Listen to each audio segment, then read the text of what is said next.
இந்த கிளிப்பை பாருங்க, உங்களுக்கு ஏதாவது டிஃபரன்ஸ் தான் பார்த்துட்டு அப்புறம் நான் சொல்லுவேன். ஒரு வாரத்துக்கு விரதம்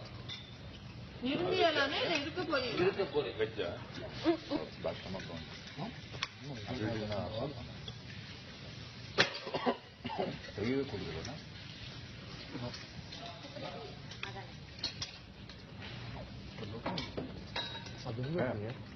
இங்க பாத்தீங்களா வித்தியாசம் தெரியுதா இல்லையா? இந்த கிளிப்பை பாத்தீங்கன்னா சக்தி அப்படிங்க உட்காந்துருக்காருல, அவர் பக்கத்துல வந்து வெங்கட்ராமன் வந்து வலது பக்கத்துல உட்காந்துருப்பாரு. ஆனா கொஞ்ச நேரம் கழிச்சு அதே வெங்கட்ராமன் வந்து சக்திக்கு இடது பக்கத்துல உட்காந்துருப்பாரு. இதாங்க மெயின் வித்தியாசம். எப்படி உட்கார முடியும்? ரியாலிட்டி ஷோல இருக்கும்போது ஒரு ஆள் வலது பக்கம் எப்படி இடது பக்கம் வர முடியும்? அதை ஒரே நேரத்துல ஒரே கிளிப் எப்படி எனக்கு வர முடியும்? சரி, அதை விடுங்க. அதோட இதை பாருங்க, பரணி இருக்காரா? பரணி உட்கார்ந்த பக்கத்துல சைட்ல வையாபுரியும் சக்தியும் உட்காந்துருப்பாரு. ரெண்டு நடுசுல தான் பரணி உட்காந்துருக்காரு.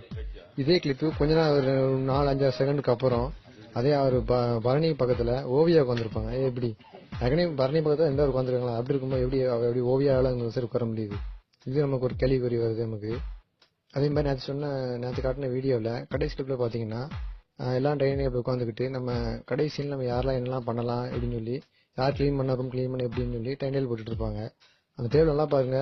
இந்த கிளிப்ல இப்போ இந்த கிளிப் ஏதாவது உங்களுக்கு தெரியாது, கண்டுபிடிங்க.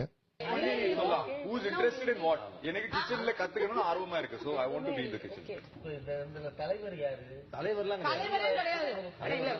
எல்லாரும் பொதுவா பாத்துட்டீங்களா? இந்த கிளிப்ல பாத்தீங்கன்னா என்ன வித்தியாசம்னா, ஜூலியானா அதாவது ஜல்லிக்கட்டு பொண்ணு நடத்துனாங்களா, அந்த ஜூலியானா அவங்க வையாபுரிக்கு ஆப்போசிட் சைட்ல இருக்காங்க. ஆனா அதே கிளிப் கொஞ்ச நேரம் கழிச்சு பாத்தீங்கன்னா வையாபுரிக்கு பக்கத்துல உட்காந்துருக்காங்க. இது எப்படி? நீங்க பாக்க எல்லாமே முரண்பாடா தான் இருக்கு. இது உண்மையில ரியாலிட்டி ஷோவா இல்ல யாரும் எடுத்துட்டு நம்ம காட்டுதாங்களா என்னன்னே தெரிய மாட்டேங்குது. இதை உங்களுக்கு சொல்லணுங்க எப்படி ஷேர் பண்ணுவேன். நான் சொன்ன இந்த கருத்து உண்மையிலேயே உங்களுக்கு பிடிச்சிருந்துச்சு, சொன்னது கரெக்ட் தான் அப்படின்னு யாராவது தோணுச்சுன்னா தயவுசெய்து மத்தவங்க இந்த வீடியோ ஷேர் பண்ணுங்க. மத்தவங்களும் தெரிஞ்சுக்கிட்டோம் இது உண்மையில ரியாலிட்டியா இல்லன்னு. இப்ப நம்ம ஏன்னா இது ஏன் சொல்றோம்னா ரியாலிட்டி ஷோ தான் நம்மள சொல்லி விளம்பரப்படுத்துறாங்க. அப்படி இருக்கும்போது இதை பார்க்கும் ரியாலிட்டி ஷோ மாதிரி தெரியல அப்படிங்கிற நம்ம எதுக்கு நம்ம ரியாலிட்டி ஷோ நம்பி பார்க்கணும்? உண்மையிலே ரியாலிட்டி ஷோ இல்ல அப்படின்னு நினைச்சு பார்த்தா பரவாயில்ல. ரியாலிட்டி ஷோ நம்ம தெரியா நம்ப வேண்டாம். அதனாலதான் இந்த வீடியோ